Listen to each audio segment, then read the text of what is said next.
Quick update on COVID for all of us. I mean, the very good news is we're nearly 28.5 million vaccines in, and of those, nearly 2.5 million people have had their second dose. So the progress is absolutely incredible. Rather sadly, however, we still have obviously people who are proving positive. I think something like 5,379 people yesterday, but that in itself is down by 3.4%, as is the death rate. Unfortunately, still people are still dying of COVID, 33.4% down, however, in the last 7 days, as are patient admissions. So everything from the kind of COVID data anyway is certainly going in a positive way, at least as far as the UK is concerned. Obviously, there are challenges elsewhere around Europe. This afternoon, Boris will be up in the Commons talking about and being questioned on COVID, the economy, and the UK's place in the world. PMQs, which starts at noon. No decision actually has been agreed yet on whether children will be vaccinated in August. There was a debate around whether children will be vaccinated, but as yet the decision hasn't been made. In the meantime, the UK's biggest holiday firm, TUI, closed 48 of its high street stores yesterday as an impact from the pandemic. There will be an announcement apparently now as early as the 5th of April on foreign travel. So for all of those that have been planning foreign travel, keen to get away, as we were promised in June, there was, I think, earlier this week, a conversation being had that might be pushed till July, but there is an expectation there will be an announcement on the 5th of April. This is basically literally to the day, pretty much, a year since we started our calls, a year that we've all been in some way, shape or form impacted by the COVID and by the pandemic, a year which the communications industry, marketing industry and the advertising industry have all come together, I think, and we've seen significant changes in that period of time, but what has been impressive, particularly the independent sector, is its ability to pull together and support each other. So I'd really like to thank all those people who've been on these calls and working with us in the last 12 months. I hope we've been able to make a difference. So, how can you drive diversity in your agency when there's a lack of diversity in the industry was the title for today's presentation. And I'm extremely excited, indeed honoured to have Marc Lewis, who is the Dean of the School of Communication Arts, the SCA. They're the most successful and most awarded school of marketing and advertising in the world. He describes himself as a school dropout with zero qualifications, but he was lucky enough to win a scholarship to the SCA in the 1990s. He left the SCA to have a successful career in agency land and then proceeded to set up his own tech company, creating £50 million worth of shareholder value along the way. It says here that he fell out of love of money and wanted to do something more meaningful, and had a heart-to-heart conversation with Sir John Hegarty and Rory Sutherland, which led to Marc being appointed and reopening the SCA in 2010.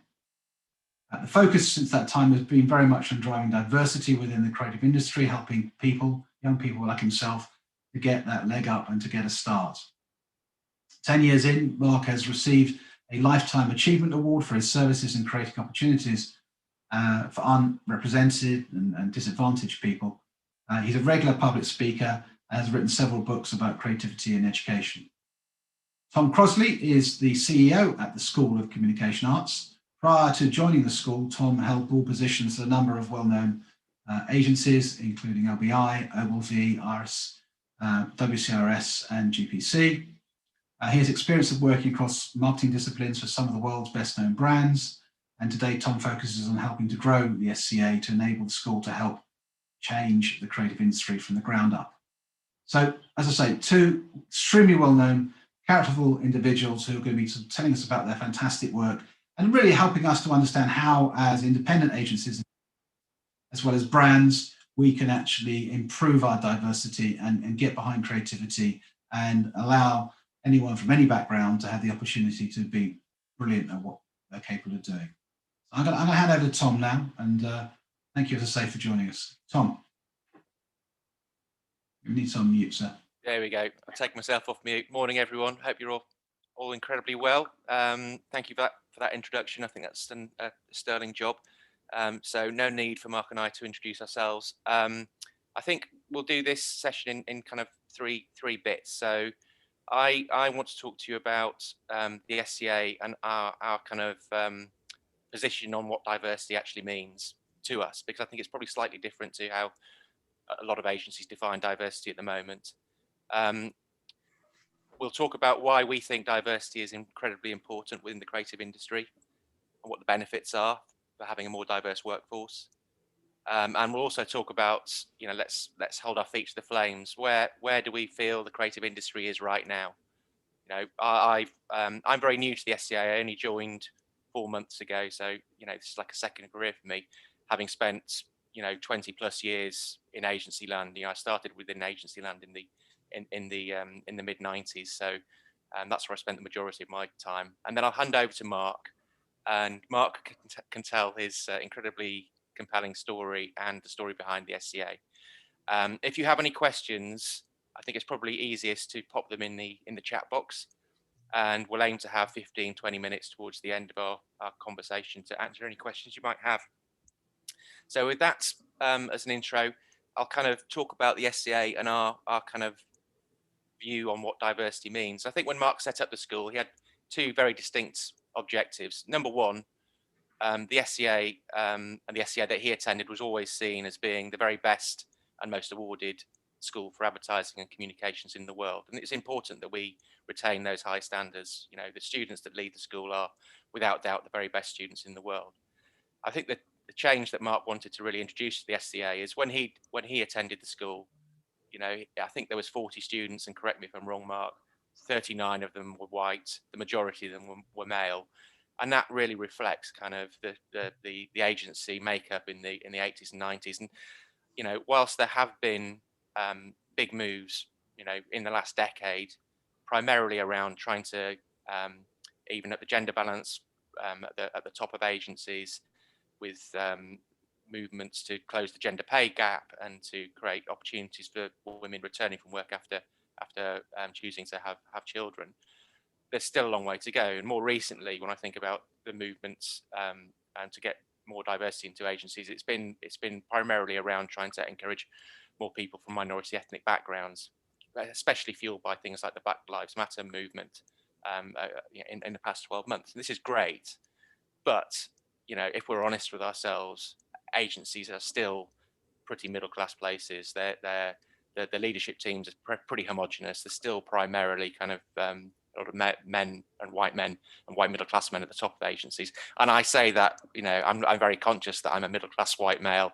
Marc would probably classify himself the same. So it's important that we recognise that. But there's a huge kind of way to go. So when we think about diversity, and when Marc set up the school 10 years ago, he really thinks about diversity in much broader terms. We've had students who are 19. We've had students who are in their mid-40s who are choosing to change their career directions. They may be parents. They may be wanting to take a new direction in their lives. We think about things like education. I think the marketing industry and the agency industry in particular is, it's very middle class. It's majority of people that enter it are graduates. We've taken people on board, much like Marc, who had no formal qualifications whatsoever. Creativity doesn't require a formal qualification. Why do we put these barriers in place? More recently, we think about things like neurodiversity. If I look at our current cohorts, and we've currently got about 45 students within the school, around 30% of those have neurodiversity challenges. We look at this as a superpower rather than thinking of it as a hindrance. We think about things like low income neighbourhoods. In the past, we've taken on students from incredibly poor boroughs up in Liverpool, and we've got students who are thriving. Poor white males are probably the most disadvantaged group in society today. So think about that. We think about disability. I found out last week that we'd actually had a blind art director who did incredibly well and has thrived. We think about people who've got criminal records. We think about gender and sexual preference. So I would encourage you, when you hear the word diversity, I think there's naturally been a swing towards thinking about women, thinking about minority ethnic groups. But I'd encourage you to think about it in a much broader sense, because when we have closed the gender pay gap, And when we have created an environment that is inclusive and encourages women back into the workplace, when we have created an environment where people from minority ethnic backgrounds think about the creative industry as a potential employer, there will be new challenges, and there will be new, if you look at ageism within agency land at the moment, I think that is something that has really gathered momentum over the past 18 months, and that's going to be the next one. So think about diversity in a much broader sense, much like we do at the SCA. Mark, I don't know if you've got anything to add to that. You're doing a great job there, Tom. You tell me when you want me to tell my story, but I'm loving you doing all the hard lifting. I'll just keep going then. So that's our perspective, and I guess the next question is, why is it you're all agency leaders, or you're leaders with marketing companies, or you're leaders of brands? Why is it that diversity is important? Why should this be something that's a business imperative? Why should this be top of your agenda? And I think about my own experiences leading agencies, particularly over the past 10 years. It wasn't on our radar. Probably, I worked at an agency called Iris, and we at Iris, we were a young group. We were innovative. We were entrepreneurial. We considered ourselves to be forward thinking. I was on the board of Iris, and we didn't really talk about diversity until probably 2009. So this is a relatively new thing. But why is it important? And I think what I found, as a business leader, if I'm being completely selfish about this, it leads you to be able to solve creative challenges from very different perspectives. If you've got different people who represent different groups, you're able to solve different problems. If you think about the opportunity to market to the grey pound, there's a huge opportunity there. Will WPP agencies be able to connect with the over 60s when only 1% of people employed within WPP are over 60? A 23-year-old graduate can't possibly connect with someone that age. Female creative teams, female strategists, they produce better work targeting females. The same with minority ethnic groups. The same with youth marketing. There's no point in having someone my age trying to connect with someone my daughter's age. We're worlds apart. So, a more diverse group leads to better strategic thinking. Better strategic thinking leads to better creative work. Better creative work leads to happy clients. Happy clients lead to more wins, more success, more profit. More profit enables you to hire and attract better people. Your reputation helps you to attract better people. If you attract better people, you'll attract better clients and more clients. So it's this kind of virtuous circle. Paying into the system will benefit you at every single level. And when I think about when I've been leading agencies, we're not curing cancer here. Let's be honest with one another. They're quite simple businesses to run. You need to do three things. You need to attract great talent. You need to deliver great work that works, and you need to make sure you can do that and you can turn a profit. And if you can do those three things, you'll do really, really well. And our strong belief is that through having a more diverse workforce, you'll just fan the flames of that whole process. And when Mark will talk about the SCA, when I first met Mark, he said to me, "We are the best school in the world." And I kind of went, "That's quite a lofty claim. How do you, I'm the suit to Mark's creative genius." My first question was, how do you quantify that? And he said, "Well, we quantify that because we are the most awarded school. We have won more awards at DNA New Blood than any other school. We've won more at Cream. We've won more awards, so you can quantify it."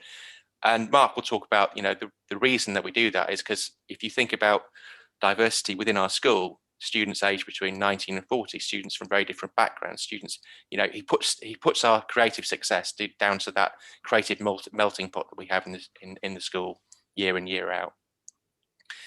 And I think there's a second reason why diversity is important. So as an agency leader, you'll run a better agency, you'll thrive. But as a human being, I think it's just the right thing to do. The creative industry is growing, 5 times faster than most verticals within our country at the moment. And in an age where, for whatever reason, we're trying to automate everything, I think we have the opportunity to skill up people. I think the World Economic Forum has said that creative skills are kind of the most important skills out there in the workforce today. So if we can encourage people from all backgrounds to get into the industry, if we can train them up, if we can give them the tools to be more creative, then, you know, that's got to be a good thing, hasn't it? And I think it's also important to reflect the world that we live in. So, you know, the school, you know, we're in the heart of Brixton, so we're in an incredibly diverse place. There's an agency around the corner that some of you might have come across called Liberty. You know, if you walk into their agency, they reflect, you know, they reflect Brixton, and I think that's really important. But, you know, having grown up in a, you know, in York, in a very white, very middle class city, that throws some challenges. I'm very conscious that the network, the Pimento network, represents agencies from all around the country. So, you know, it's quite easy for us to kind of attract a diverse workforce within Brixton because it reflects the society that we live in. But if you're in Harrogate or you're in York, then that might throw one or two challenges at you. But I encourage you to think about, you know, my definition of diversity in the first instance.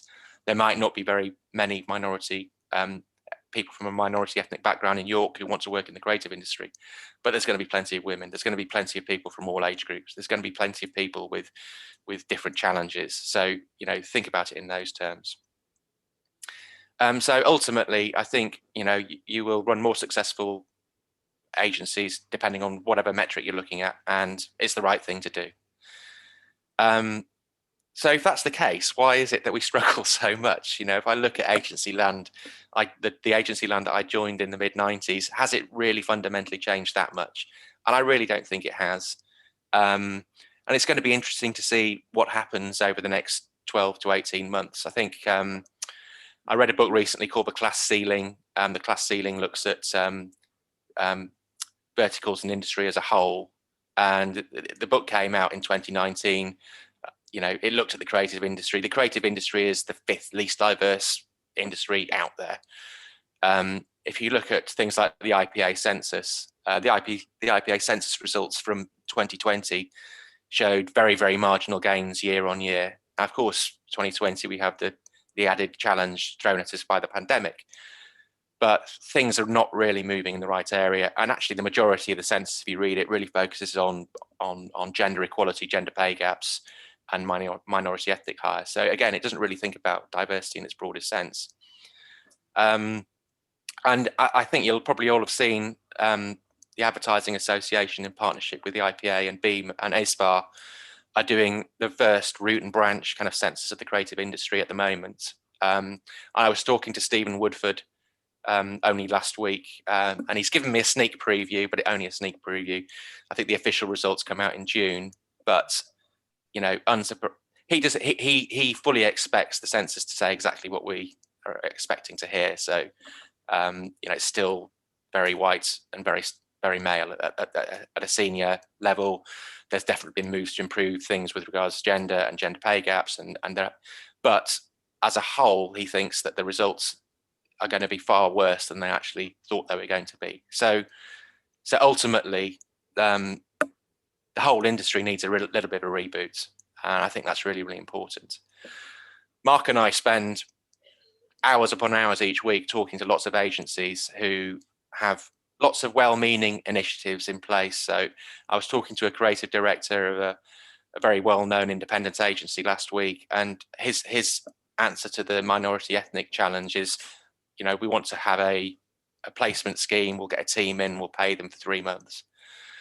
And I see this time and time again. And while that's well-meaning and while it's a good initiative to have, it's not fundamentally going to change anything, in truth. The truth is we can't offer jobs to people from diverse backgrounds if they're not in the workforce already. So I'll just leave you with 3 things. I think we have some pretty strong views on this, but if we really want to change things, we have to do that from the ground up. And there's 3 things that we need to do. Firstly, there's a huge job around education. You know, the reality is, if you go into a school pretty much anywhere in the land, but if I go into local schools in Southwark and South East London, people are just not aware of what the creative industry is. They don't even know it exists, let alone what an agency is, or a creative director, or an art director. So there's a huge education piece which needs to be addressed.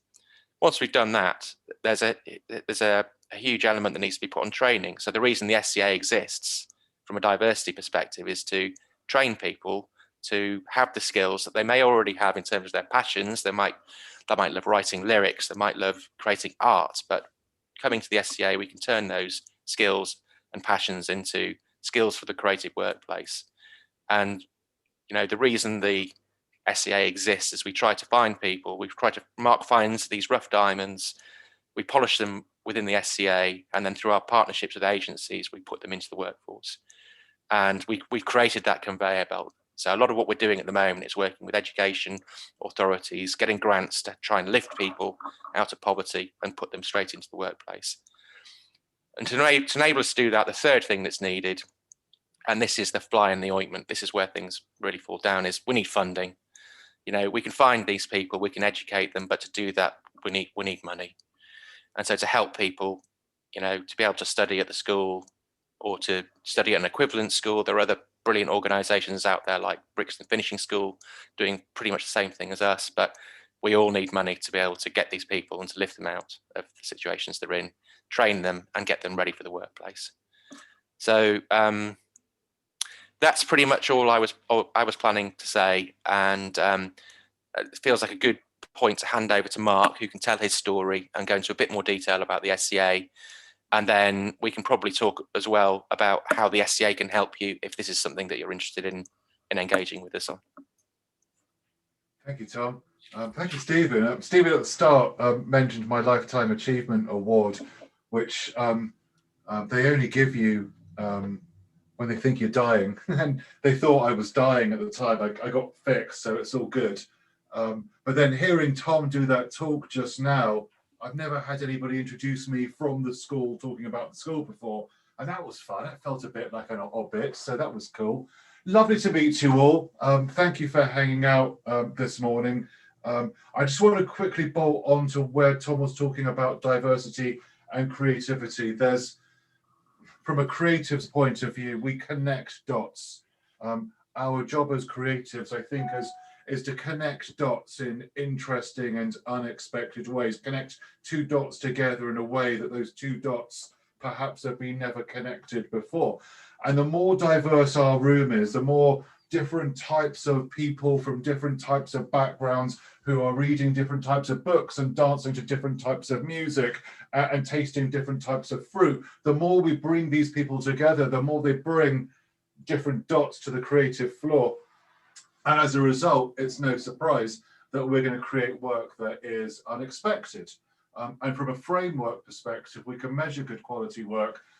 One way is unexpected, is it's simple, unexpected, concrete, credible, emotional, and story. And simply by bringing diverse people into our studio, we're going to dial up the unexpected score.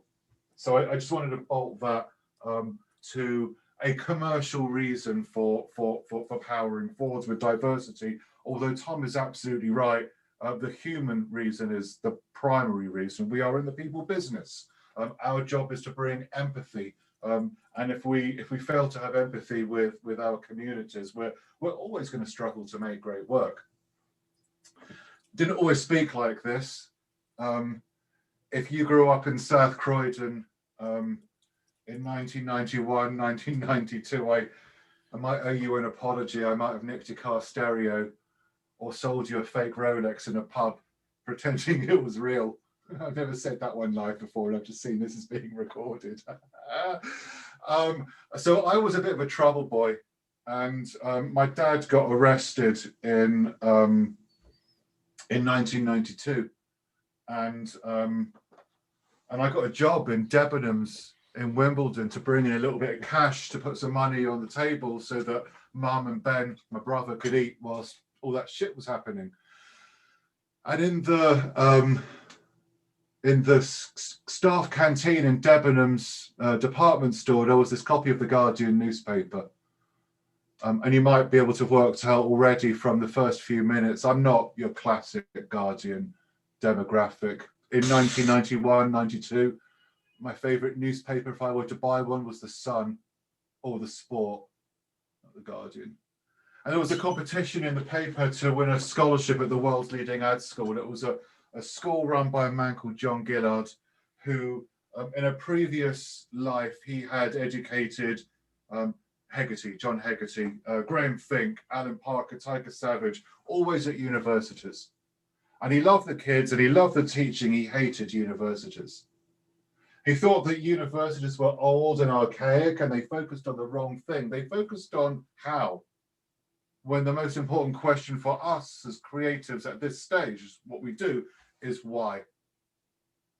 And so he quit education and university to open what he called the antithesis to university. And just as he made that bold decision, he discovers he's got a disease that's going to kill him. He's got Parkinson's. Anyway, he opens the school in the 1980s, and I win my scholarship in 1993, and it changed my life. I left the school in 94. Steve was not quite right in the introduction. I did not have a glorious career in advertising by any means. I had a failed career in advertising. I went to Johannesburg in 94 because Nelson Mandela was about to get elected, and it was a great opportunity to see if that happened. And I got hired by Leo Burnett, who fired me very quickly. And another agency hired me and fired me. And very quickly, I became a dot-com entrepreneur. I built a dot-com business. I won't bore you with the story, but I sold my first dot-com to Martin Sorrell and Tim Bell in March 2000 for 20 million, using essentially the tools and techniques that John had taught me at my school. I've had a few other successes and a few failures along the way in terms of technology marketing businesses. But I walked away, as Stephen said in the introduction, from a world of sort of tech and business and reopened the school. I made that decision in 2008, and I won't bore you with the why for now, but I'm so pleased I did. All I'll say, tantalizingly for now, is that when you have a breakdown, part of the joy is you can put yourself back together again in a slightly more complete and better order, happier. Anyway, I came through and I reopened the school in 2010 with Rory and John as my founding governors. And we built this school on one North Star. The word that I follow in every decision that I take as creative leader is reciprocity.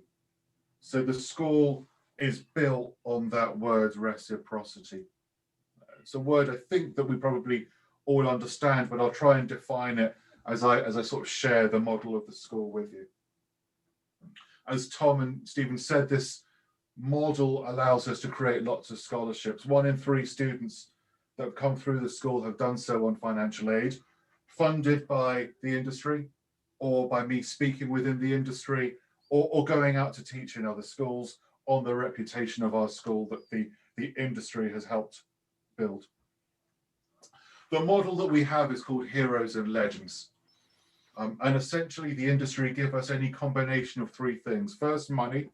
As Tom says, we can't do this without money. That blind kid that Tom was speaking about, I took him out of a Glaswegian council estate. I offered him a scholarship not knowing his financial background. And so when I offered him a scholarship in London, I was putting a gun to his head. I was like, here's this great opportunity to study in an amazing ad school in London. Now find the 15 grand to live in London for a year.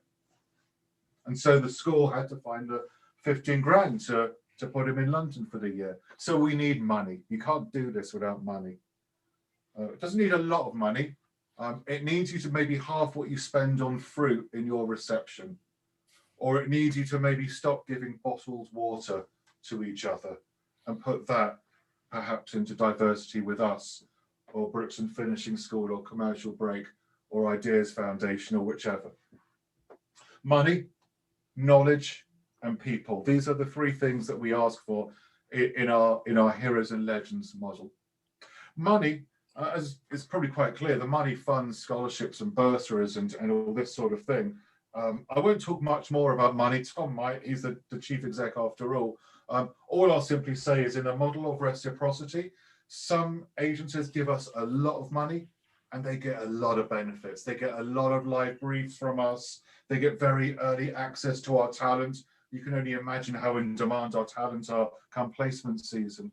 Some agencies give us slightly less money, and for that they will get the right to set slightly fewer briefs in the studio, and they will be just behind the higher ticket sponsors when it comes to offering placements. So that's that reciprocity bit.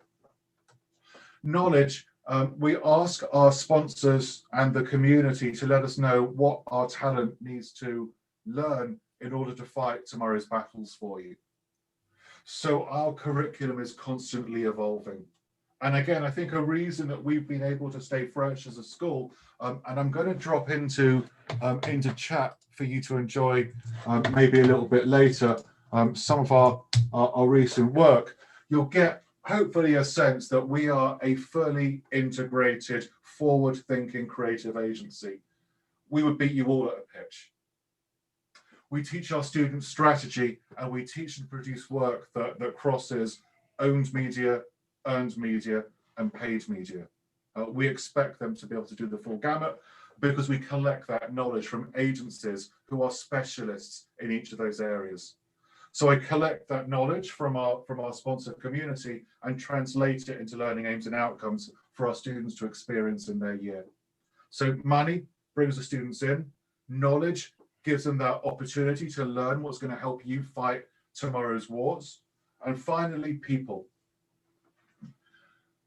I like to say that we don't have any students in our school, we don't have any teachers. I'm definitely not a teacher. We have out of work creatives, and we have people from the industry who are coming along to show them the way. We don't have teachers. It's not that sort of school. I've got an incredible faculty, but none of them give me more than 2 days a week, and they're all superstars when they're not with me.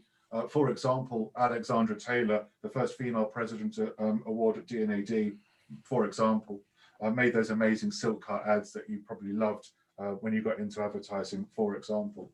So I've got an amazing faculty, but we also have about 1,000 volunteer mentors, people like you, or people that you work with.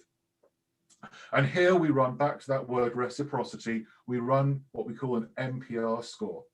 The MPR score, I mean, some of you guys are going to be able to smash this if you are small independent agencies. The MPR score is number of people in your organization divided by number of mentor days that you give our ecosystem multiplied by 100. So number of people in your organization divided by number of days multiplied by 100. And what that does is it creates like a league table. Like agencies love a league table. And the agencies at the top of the league table, they get very first choice of talent coming out of our studio. They get the right for the first draft pick. The agencies at the bottom of the draft table, they get to choose later. Back to that word reciprocity. And this feels a little bit arrogant of me that we put this this premium on our students and placements. I'm now just going to send you their portfolios as a separate link, so you can look at maybe last year's intake. A typical student team that's been through SCA is going to get between 20 and 30 placement offers. They're the best of the best of the best. They've been through crazy selection. They've been through an incredible boot camp. They really, really want it. And they've really, really worked hard. Most agencies will tell you that when you hire an SCA student, you're hiring, it's very different to hiring somebody from any other school. So the more you put into this ecosystem, it's only right the more you get from it. And that is a model of reciprocity. And I'm looking at my clock and it's 11:35. And Tom, I think I've managed to do this in 10 minutes rather than 20. How do you feel about that? I never know which story you're going to tell, Mark. So, you know. Either. I was literally just opening my mouth and seeing what sounds came out. I hope that was okay. Hopefully people have found that interesting and tells you a bit more about the SCA. I think the only other couple of things I would add to that is, you know, our mission to kind of change the industry from the ground up. When you're sort of 40 to 50 students, 40 to 60 students, as we have been limited by space in Brixton, you know, 30% of those students on scholarships, it's a great start point, but you're not fundamentally going to change that much with that scale. One of the few positive things, and it has been a very positive thing for the SCA about the pandemic, is it kind of forced us to move the course online. And so we now have two offers. We have the traditional bricks and mortar course in Brixton, but we have exactly the same course which can be delivered online. And what that's meant is that, you know, we're not limited to 60 people anymore. You know, we've currently got 20 students on the online course. There's no reason why it couldn't be 200 or even 500. And there's no reason really, other than money, why 250 of those couldn't be on full scholarships. So this was the clincher. This was the thing that really got me leaning in when Mark started talking to me about joining the school. You know, if we can put 250 people from the school into the industry a year, then we can make a really significant difference, I think. So that's one thing I wanted to talk about. And the other was, Mark's talked about our agency, our relationships, and how strong they are and how important they are to us. If any of you want to talk to me about how that works after this call, please get in touch. What I can promise you is you'll get a times 10 return in kind of financial value. I can guarantee that 100%, just through the benefits that we offer through, you know, using the students as a resource. Yeah, You know, Tom, talk about setting, because you've now seen a few live briefs come through. Yeah, if I don't want to use up too much time if people have got questions, but I spoke to, one of the first things I did when I first joined the school back in November was I wanted to speak to all our agency partners, and we you know, hand up, we probably hadn't been as diligent as we should have been managing that relationship. So we have some agencies that are incredibly active. So they issue briefs, they mentor students, they do book crits, they attend portfolio days, they come in, they talk about their agency and why their agency is different and why the student should, you know, consider going there for a placement, because they understand, number one, they have to put in the hard yards to get the students to want to go and work for them, because we've got lots of other partners doing that. We've had one or two agencies that weren't really active. So I spoke to, and I don't mind naming them, VML, who obviously just rebranded recently, were a sponsor. And they'd only been a sponsor for a year, and they hadn't done anything with it. And that's because the person who drove the relationship left the agency. So my first conversation with someone back in November was, we're not quite sure who the SAA are, and the CFO's seen this line item in the budget. And so, you know, the chances of us continuing that relationship were pretty slim, to say the least. So I spoke to Debbie and said, just give us a couple of months, issue a couple of briefs, attend. One of the benefits is you get to use all our learning materials. All our lectures are recorded, and we're quite happy for you to attend live lectures. So because of the relationships we got with people like Sir John Hegarty and Rory Sutherland, Sir John and Rory both gave talks in December. And so, you know, VML managed to get some people to attend those. They actually issued 2 briefs to us, and they were both live pitch briefs. And the students worked on those briefs for 2 weeks before Christmas. One of the things that's different about the school is we operate as a learning environment, but also an agency. So you apply your learnings to a practical environment. One of the very first calls I had coming back after the Christmas break was they'd won both those pitches on the back of those student ideas. So, I mean, that was like, and then of course they went, where do we sign? We're going to continue the relationship. So, you know, you get benefits through working with the students, you get benefits through learning, you get benefits through, you know, creating that pipeline of talent from wherever it starts through to the school into your agencies on placements, and then hopefully as employees. And there's a whole load of other things, but I won't go into that, because if you're interested in finding out more, get in touch with me direct or speak to Stephen, and we'd love to have a chat with you. No. Tom, I mean, listen, don't be bashful.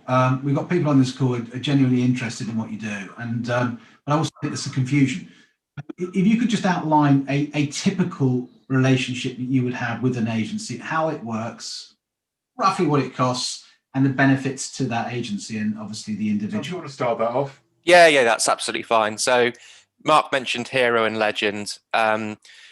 We asked for £15,000 to be a hero sponsor and 23 to be a legend. The reason those numbers are so odd is 15,000 funds 2 students on our online course, and 23,000 funds 1 student on the online course and 1 within the Brixton school.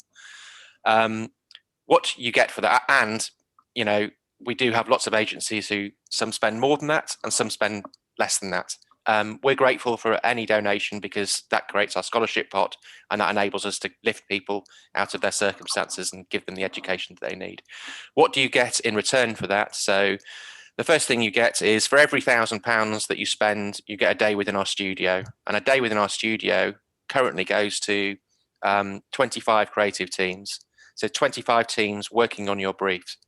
We offer 2-day briefs and 2-week briefs. So 2-day briefs are perfect for thought starters for pitches, or maybe that sort of, when I was trying to train my account handling team, I kind of did the classic, speak to the client once a day, visit them or meet with them once a week, and surprise them once a month. And it's the surprising once a month that people always forget, but it's often the thing you get remembered for. So we get a lot of briefs, which is that proactive brief that you want to, surprise and delight your clients.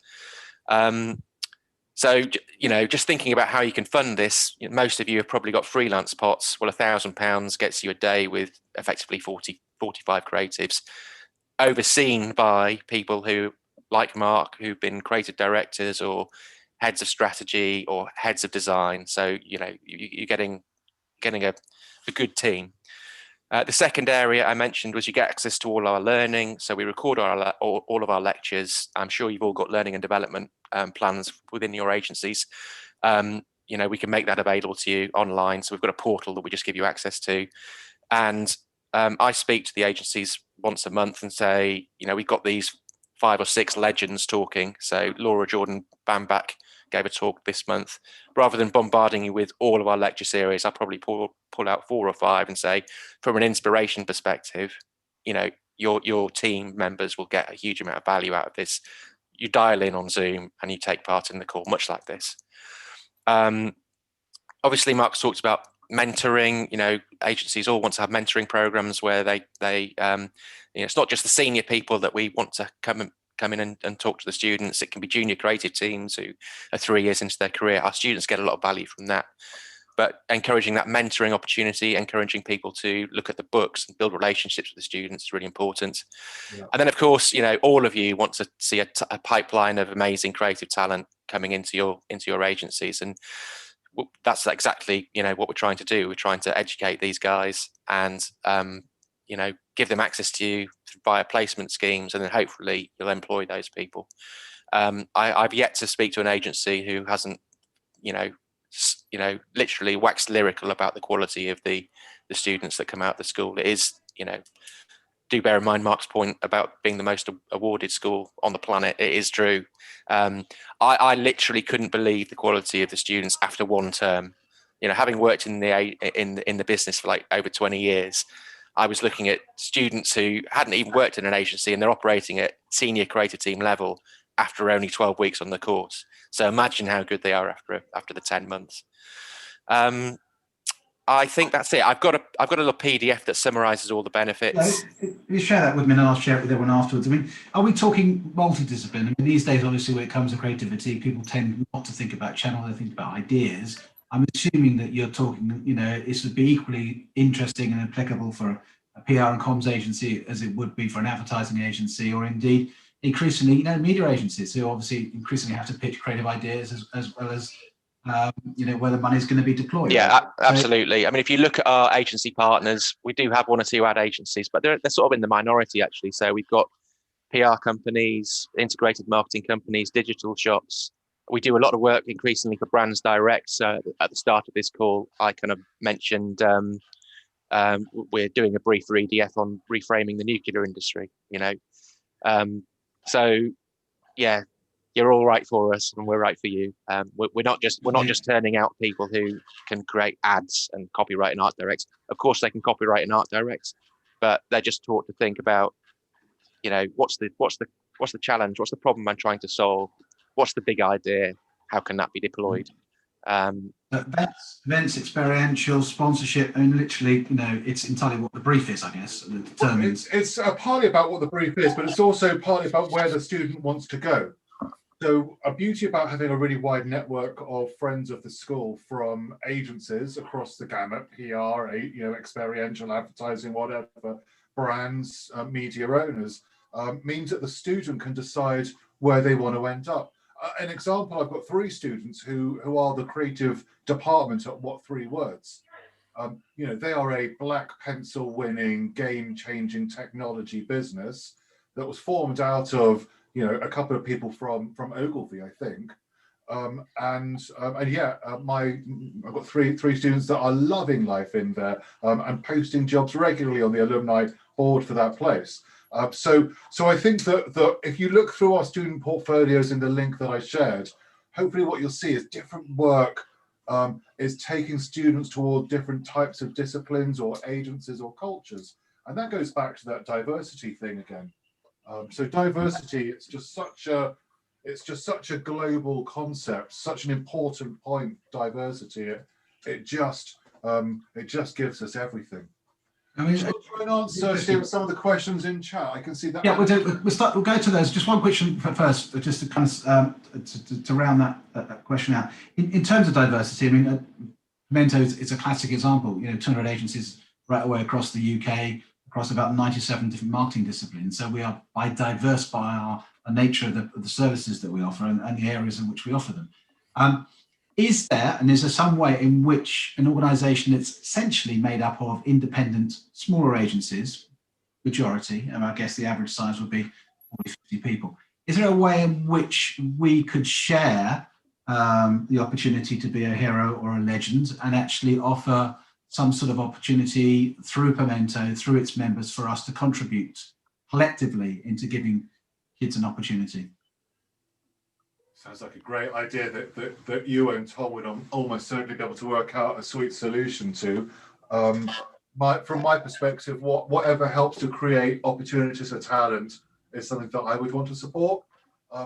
Knowing my students well, one of the things that they will be really hungry to learn from Pimento is to meet you and meet your culture. What we teach hard at the school is people by people. And that's both ways. It's you buying them as characters, you know, that are going to bring, you know, the right attitude to their work every day, but also they want to know that you're going to drive them forwards and help progress their career and open up opportunities. Particularly when we're focusing on diversity, it's not enough just to say, look, I'm looking for a team that are of colour or women. I get so many agencies that ask me that. It's embarrassing. It's important for a team of colour to know that they're not the only ones, often, for example, that they're not token, for example, and also that they're being heard and that they're seeing change inside their inside the businesses that they're being asked to go into. So for me, I'd love to see a Pimento project. I'd love it to be a way for the students to understand their space and their place with you, because at the moment, they haven't learned that you're not on their map, and I'm certain you deserve to be. Just to add to that, I'm sure there's something we could do. I just want to make sure that, you know, both Pimento and the SCA, and more importantly, the students that we're supporting get value out of it. So I'm having a similar conversation with WPP at the moment about doing something across not all of their agencies, but certainly some of them. You know, just thinking about, you know, if Pimento donated X, you'd get X days in the studio. If X is 5, then 5 days won't go very far across 200 agencies. So we just need to think about the practicality of it. Sure. Yeah. Annabelle, you asked a few questions. I thought we'd put you on the spot so you can ask them personally. Thank you. Yeah, thanks both Tom and Mark. I've got a question for each of you, actually. So Tom, you started off and slightly dissed, if I may say, placement schemes that some agencies are offering. So I just wondered where you felt those fall down. Is it that that's not leading to permanent? I could talk a lot about placement schemes because I get to see hundreds of them. I mean, like hundreds of them. Okay, I'd love to know the good, the bad and the ugly, and if there are success stories, what agencies might be able to do to replicate that. So that's one question. So if I can hold that for a moment. And then the other one, practical steps for you, Mark. How do you attract your diverse range of people into the college, the school? Is it that you've created such a pull factor that people know about it and want to come, or are you actively pounding the pavements and picking out rough diamonds, as you described it? I think it's both and more. So for example, I'm really proud that I helped Ali form Brixton Finishing School. When she approached me with her idea 4 years ago, it was Hoxton Finishing School because she lives in an estate in Hoxton. And I felt selfishly that I wanted to call it Brixton Finishing School. I thought it would give her a better PR story. I thought it would get her more likely to get her on Newsnight or whatever. And I saw it as a feeder for my school, which is in Brixton. So I'm able to use my influence as a creative leader, creative education leader, to meet people like Ali who are having these ideas, and then try and force, shape, nudge, mold, whatever the right adjective is, into it becoming another pipeline that goes in and finds and feeds talent. To Tom's point, what this industry needs to work out, we feel over the next while, that it's failed badly to do over the past while, is to see that we are one ecosystem, that the creative economy is an economy, and that every economy requires long-term planning, and it requires the public goods, the public services to come together and have that cliche joined up thinking. So an example of going out and finding diversity is helping Ali start Brixton Finishing School, or sponsoring scholarships through D&ED Shift, or so they go out, they find the pipeline, and those kids can end up in SCA. Word of mouth goes a long way too. So when a young adult has a great experience in our school for the first time, they quickly tell other mates, man, I just found a school that's not like a school. This is all right. You should come along. And they come along. And the third is being really strategic with, for example, grant writing. So just after Black Lives Matter last summer, I wrote a grant application. And I wrote it because I was really aware that at some stages my school was looking a lot like a Jewish bar mitzvah sort of celebration, not like Brixton. Although we're in Brixton, it just did not look people of colour enough. So I wrote a grant application that has given us 20 online scholarships, but specifically for people in Lambeth, which is where we live, Southwark, Lewisham and Wandsworth, our neighbouring boroughs. Very high areas of people of colour, you know, very, very diverse, 200 plus languages spoken in those boroughs. But we also chose, I chose it to be an online scholarship. Partly I was worried about Corona, but in my grant application, it was like, now we can get mums and carers and Uber drivers also to be taking this course. Do you know what I mean? So you can be strategic in how you try and hunt for talent, partly through developing projects like BFS, partly through being good, and then partly through things like being really clever with your grants. That's really helpful. I think it gives agency leaders what baby steps they can take, and developing alliances with people in your locality, I think is really strong. So yeah, thank you. Just a little build on that, because I've spent a huge amount of time on this. It's called Stride, the organisation who've donated money, and it just builds on the point I made earlier around education. So we finally got the money to support 20 people 100% on their online course, and we give them laptops as well to try and remove that barrier. And I genuinely had a concern about, well, how are we going to promote this? What happens if we stick it on social media? Will we get a tsunami of interest? And, you know, 4 months on, that's such a naive point of view, because, you know, the people that we want to benefit from these places, these positions, it goes back to the point, they just don't know the creative industry exists. So they might read this thing, they might come across this thing in social media, but it might as well be written in Greek, you know. and so we have also spent a huge amount of time just, you know, Mark's talked about Brixton Finishing School and Commercial Break, who we've got an ongoing relationship with, but just going out to, you know, groups who are focused on creating opportunities for young people within the boroughs that these grants operate, whether that's from an employment perspective or whether it's promoting the creative industry.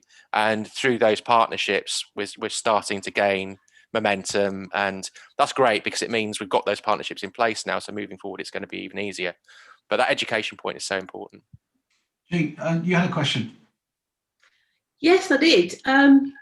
As a migrant from London to the rural area of Norfolk, 40 odd years ago, I left big agency in London and came into provincial agencies. And actually we have in the Norwich area, a fabulous school, the Norwich University of the Arts, which has been our main talent pool for people entering the industry.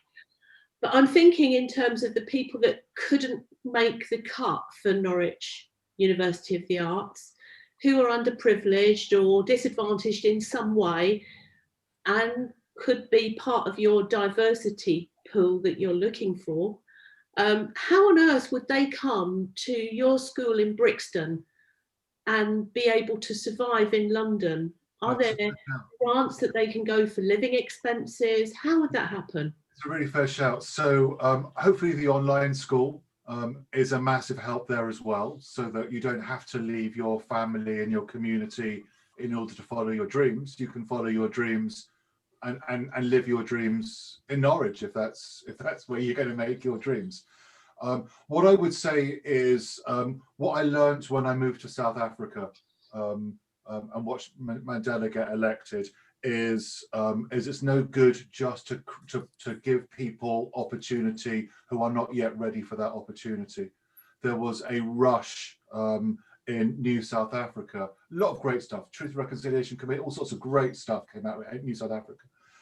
But a problem that came out was a rush to try and fix decades of dis-ease and disaster in the behaviour of white European and born man inside one generation, where it would take perhaps generations of education to truly allow that transfer of ownership power. I feel as a school, what I learned from my time in SCA is I'm not just going to hand out scholarships to people of colour as a token, or gender as a token, or neuro as a token. You get into this school because you're going to be amazing. You get into this school because you're going to become a superstar. I don't care, if I'm going to miss a diversity target, I just don't care. I know why I'm born. I'm born to do this job and bring diversity through, and we're doing a great thing for it. So if there's a kid in Norwich who didn't quite make it to the Norwich University, with the best will in the world, they're possibly not quite going to make it into the SCA on an entry level, because it's hard to get into this place. We don't compete on the level with British schools. We play at Champions League level, not Premier League level. With the best. I guess I'm speaking to the people that wouldn't make the cut into Norwich University of the Arts because they don't have the funding. Or 100%. We'll look for ways of helping there. And I'd like to also understand how we can help places like Norwich themselves, because level 6 qualifications should unlock all sorts of, particularly if it's your first degree, should be able to unlock all sorts of student loans and DMAs. I'm conscious that we didn't answer Annabelle's question on placements. Annabelle, just to clarify that point, Annabelle, I'm a massive fan of well-run placement schemes. Don't get me wrong, and a well-run placement scheme is one that's paid, and it's paid fairly, and it's one where the students are overseen properly, and it's one where the management team take the time to invest in a team to help them integrate with the agency and to flourish, and there's a potentially a longer term kind of opportunity to actually get a job within that agency. Why wouldn't I support that? Absolutely 100% support that. Last question, I'm afraid, because we're about to run out of time, from Michael Adams. Michael. Hi everyone. Now, fantastic presentation, gentlemen. And one of the things I want to say is back in 1976, when I was 16, okay, I was attached to a professional football club, and I was placed in a placement because back then, when you did your apprenticeships, you were attached to a workplace. I was attached to a workplace, and that place was called Conway Group Graphics, okay, a typesetting house. I never knew it even existed. I didn't know the industry existed, and it was my introduction into the creative industry as a black person. And I ended up doing the rounds at Conway's, as you do, going to Sarchi's, going to Ways of Campbell Ewell. And at first, I was a novelty. I was, let's all deal with the black guy. Let's all deal with the black guy. And it was something that I had to grow into, to find my feet. but it was also a very lonely existence. And we're now some 30, 40, 50 years later. And so much of what Tom and Mark have said, I resonate with in major ways.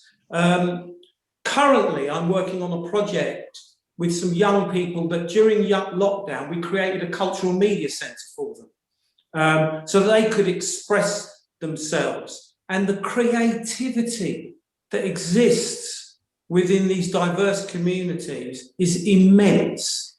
It's absolutely immense. So I take my hat off to you guys for actually recognising that there's a pool of talent out there that is going to make and has been making all our lives better. And I think that some of the things, you know, because I can talk, because it's been a personal journey of mine, I can talk about the fact that stepping into the industry, at times we feel like, do we need to dilute our culture? And in fact, you don't need to dilute your culture. You need to bring your culture. But you wear that label. You think that that's going to happen. I mean, I look at myself now. I'm 60 and I'm loving it. But at 60 and loving it, I'm also a different 60 than a 60-year-old middle-class white person. So my perspective, what I do at 60 and what somebody else does at 60 is different. And that diversity needs to be shared, needs to be recognised. So I just wanted to say that because this has been extremely empowering. And as I say, because you feel like you're telling my story, right? And that is a wonderful thing. Gentlemen, thank you. And Stephen, I had no idea. I've only been in Pimento a week and a half, and this has been fantastic. Thank you so much. Michael, thank you very much. And thank you very much to Tom and for Mark for inspiring us all this morning.